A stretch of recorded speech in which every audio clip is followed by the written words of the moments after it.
Sometimes I be feeling like nobody for me. Welcome back to another episode of the Life of Tei. Today is my 1 month on T mark, and today I'll just be talking about the small changes I have and do my shot today. Today is also shot day. So first I'm gonna start with the changes. My changes is deep in voice, just a little bit. It's not like extremely deep compared to what it was. I have had, this may be TMI, radar, I don't know what to call it. I have had a small amount of bottom growth. So, no facial hair, no mood changes, no nothing, just deep in voice and small amount of bottom growth. So, that's pretty much it. But I've only been on it for a month, so hopefully this next month bring more changes. Like you can, like it don't look like I got a mustache shadow or nothing, or no facial hair, nothing. I have this seem like I feel like I'm a little bit stronger to me, cause it's like stuff at work I pick up and be like, oh, maybe didn't want to pick it up, but now I just be slinging it like 24 packs. What I just sling them on my shoulder now, like with no effort. So I guess strength would be a change too. So yes, now we're gonna get into me giving myself my t-shirt. So get back in the next clip. And possibly see what I'm doing. Okay, so I'm going in my right leg today. Okay, so got the band-aid ready. So I'm just gonna open it. Got it ready.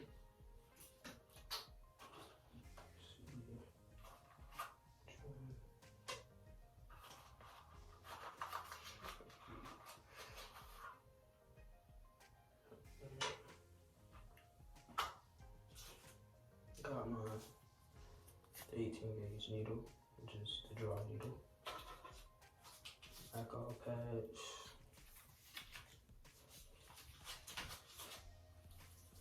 Syringe with the 22 gauge needle, and the 22 gauge needle is what I inject myself with. So what I usually do right here is get everything opened up, so it's a fast process, sort of, kind of. So now, since this is my 5th shot, and this will be the 4th one I've done to my leg myself, I can say I'll sped up the process just a little bit, not a lot, just a little bit. So, clean the area.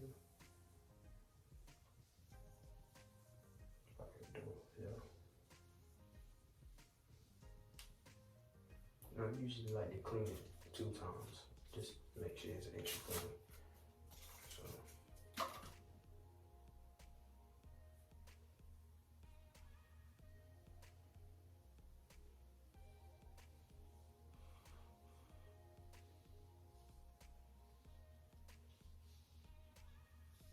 So, next, because when they ship these to me, the 22 gauge needle is automatically on the stretch syringe, but my draw needle is 18.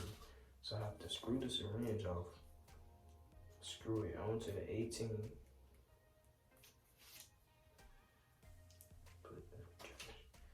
then I take the cap off for the 18, make sure it's screwed on tight.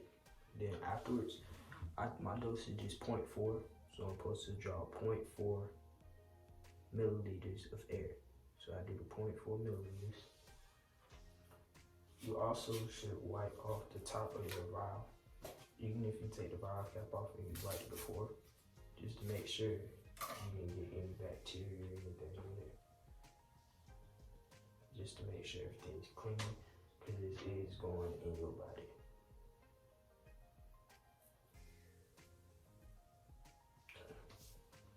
So I have a little bit left in this other vial, but it's hard for me to get to it. So what I did was switch to my other vial, and I'm trying to figure out what's the best way for me to get this out of the bottom of this bottle. Like, use all of it, but I know I'm supposed to use all of this. So today we're gonna try getting the rest of this out of this vial.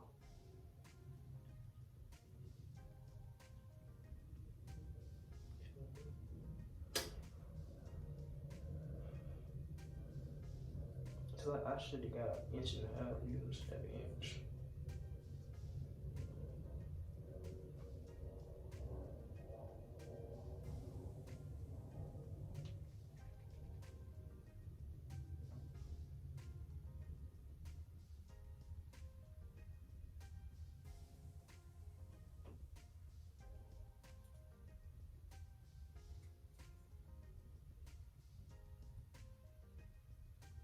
And this is the part where I kept getting aggravated when I was trying to do it. Because with me doing this, it's drawing air bubbles. And you don't want air bubbles when you're taking a shot. You don't. So that's why I'm not gonna do that vial. So I inject, do my 0.4 air again. Even though it's like a little bit in here, it's gonna blow out because I gotta push the air out into the vial. So then push the air. It said to tilt it, but I feel like these vials too small. And when I do mine, I don't know if you can see, but the needle is sticking above it, so that does nothing but inject air into my leg. So I try and tilt it to where the needle is submerged inside of the testicles, and inject my 0.4.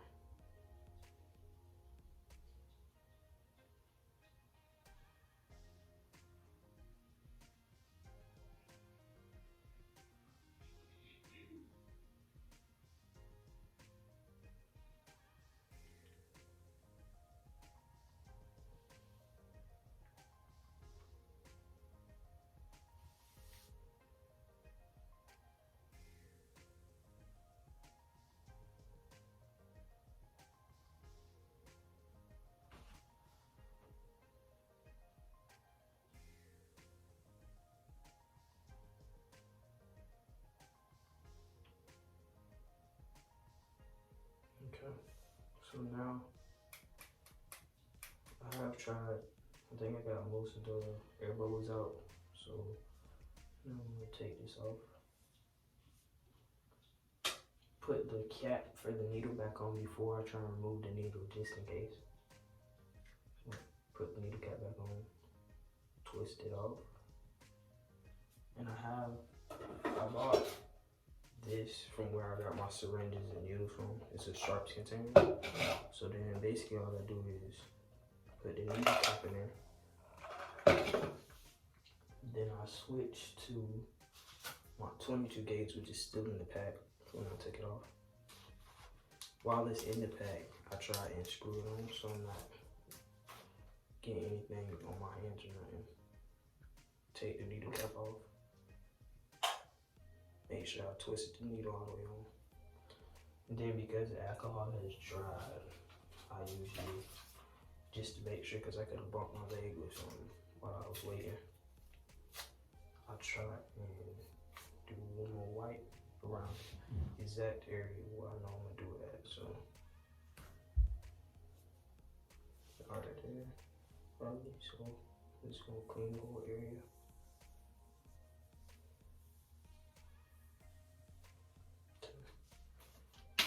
Now, time for re-injection. Now all I'm gonna do is, I just put my band-aid up, it's real light. Now, since I've been doing this for a little bit now, it's not as bad to me to do it, but at the same time, it's still kind of nerve-wracking because I'm sticking myself with a needle. So, all I do now is, last time I was listening to music when I did this, it helped a lot. Right now, I can't listen to music and record a video. I mean, I could, but I'm not. So, all I do is you take the general area where you want to inject your leg at, and squeeze it, it makes it a little bit easier when you squeeze it, to be honest. Then you stick yourself. So I still haven't got to the point where I can just stick myself fast, no problem. Maybe later, yeah, I can do that. But now it's still the slow stick, inject, make sure I'm doing everything right type of injection. So now I'm going to just stick myself. You can't see because I know some people may be afraid of needles, but won't watch. So the hardest part for me is sticking myself and feeling it go through my skin. That's the only hard part. So you just squeeze your leg. You just gotta take a deep breath because this is kind of nerve-wracking, to be honest. Even though I'm not scared of needles, it's still, you know, me sticking myself with the needle. So I try and just remain calm. So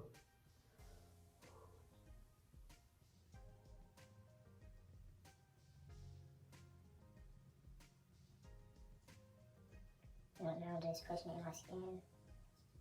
Because this testosterone is cottonseed based, it has resistance when I push it in. So sometimes it won't let me push it in.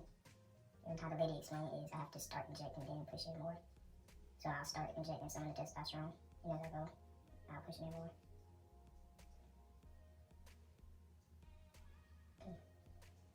I'm not gonna lie, sometimes it do sting while I'm injecting the testosterone.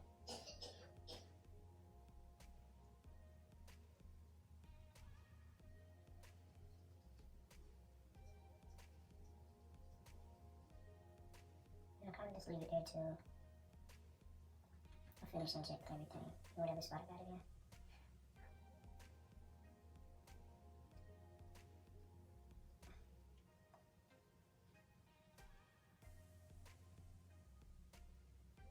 Okay, I'm done injecting, so I'll slowly pull it out while I'm still pushing down with it, just in case it's still something to come out. So I took it out. Next, I put the needle cap back on. Make sure it clicks. Now I twist it. Put it in the sharps container. Then I put my syringe in the sharps container, so there's no contamination. So now, your leg is going to bleed when you inject it, so it's bleeding. So since I already have my band-aid ready, I feel that a little tad back. And the best thing I learned is to get the band-aids, make it like waterproof. So if you have to take a shower, it's waterproof and it's not like you gotta take it out. So my leg usually bleeds from putting it on it. So just put the band-aid on, put the trash on. Make sure the band-aid sticks to your leg. That's important. So with these, sometimes the sides stick to the paper soon, so you gotta kind of like just stick onto your leg under like that. That's pretty much it. Show you how to do my shots. It's not as bad as when I first started doing it, but I still have to take a little bit.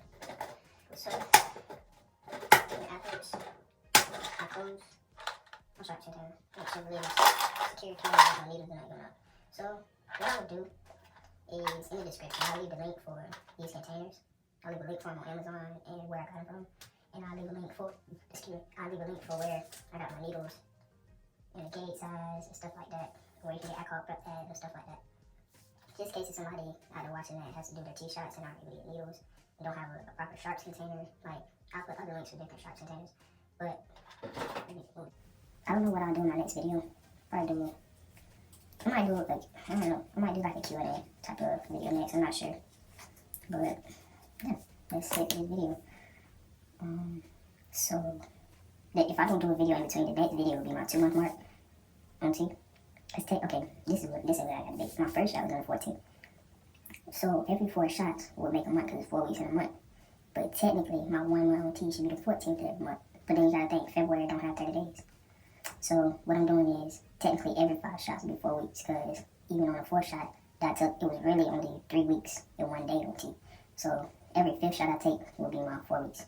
So like this is my 5th shot, but I've only been on testosterone for 4 weeks, so it'll be a month, technically. So all I'm doing is every 5 shots is a month. Because you gotta think, you're not on a week until after a week is passed. When I got my shot on my first day, that wasn't my first week on testosterone, that was my first day. So you have to think every week. So it'd be a shot, week pass, next shot. So technically my 2nd shot was my first week on T. So it's like a little math involved, but yeah. So I'm doing every 5 shots is my month on T, but my actual month on T is the 14th of every month. So if you see me post and I'm like 1 month on T, but I put today as my 1 month on T, and then on the 14th I put 1 month on T, that's like my official technical 1 month on T by number. But my 1 month on T should be every 5th shot, because that's 4 weeks and it's 4 weeks in a month. So that's a little explanation for how I'm gonna count my T shots. But That's it for this video. Like I said, I'll leave the links to all the stuff I'll be using in the description. That's pretty much it for this video. Thank you for watching. My name is Teigan, and this is my voice, 1 month on T.